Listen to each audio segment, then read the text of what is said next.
ಗುರು information YouTube ಚಾನಲ್ಗೆ ಸ್ವಾಗತ. ಶಿಕ್ಷಣ ಇಲಾಖೆ ಸಿಬ್ಬಂದಿಗೂ ಆನ್ಲೈನ್ ಹಾಜರಾತಿ.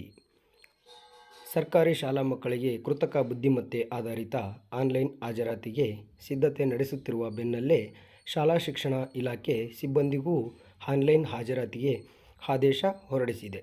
ಈ ಸಂಬಂಧ ಕೂಡಲೇ ಆಧಾರ್ ಸಂಖ್ಯೆ ಅಪ್ಡೇಟ್ ಮಾಡಬೇಕು, ಇಲ್ಲವಾದಲ್ಲಿ ಮುಂದಿನ ತಿಂಗಳ ವೇತನ ಪಾವತಿ ಮಾಡುವುದಿಲ್ಲ ಎಂಬ ಎಚ್ಚರಿಕೆಯನ್ನು ನೀಡಿದೆ.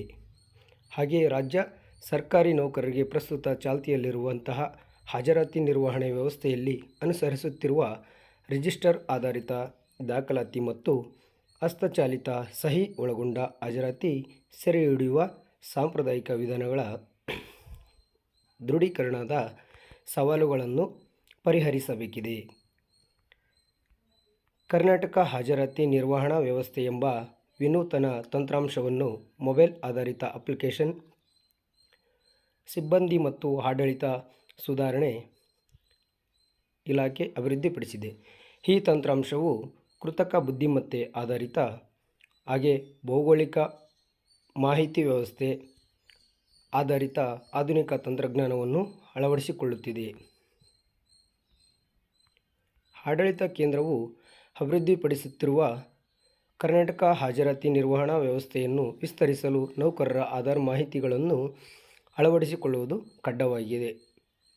ಎಲ್ಲ ಡಿಡಿಒಗಳಿಗೆ ತಮ್ಮ ನೌಕರರ ಆಧಾರ್ ಮಾಹಿತಿಗಳು ಸೀಡ್ ಆಗಿರುವುದನ್ನು ಪರಿಶೀಲಿಸಿಕೊಳ್ಳಲು ಅವಕಾಶ ನೀಡಲಾಗಿದೆ. ಸರ್ವಿಸ್ ರಿಜಿಸ್ಟರ್ನಲ್ಲಿ ಆಧಾರ್ ಅಪ್ಡೇಟ್ ಅಥವಾ ಅಪ್ಡೇಟ್ ಮಾಡದ ಬಗ್ಗೆ ನೌಕರರ ಮಾಹಿತಿಗಳನ್ನು ಪರಿಶೀಲಿಸಬೇಕು. ನೌಕರರ ಆಧಾರ್ ಮಾಹಿತಿಗಳು ನಮೂದಾಗದಿದ್ದಲ್ಲಿ ಸರ್ವಿಸ್ ರಿಜಿಸ್ಟರ್ನಲ್ಲಿ ಕಡ್ಡಾಯವಾಗಿ ನಮೂದಿಸಬೇಕು.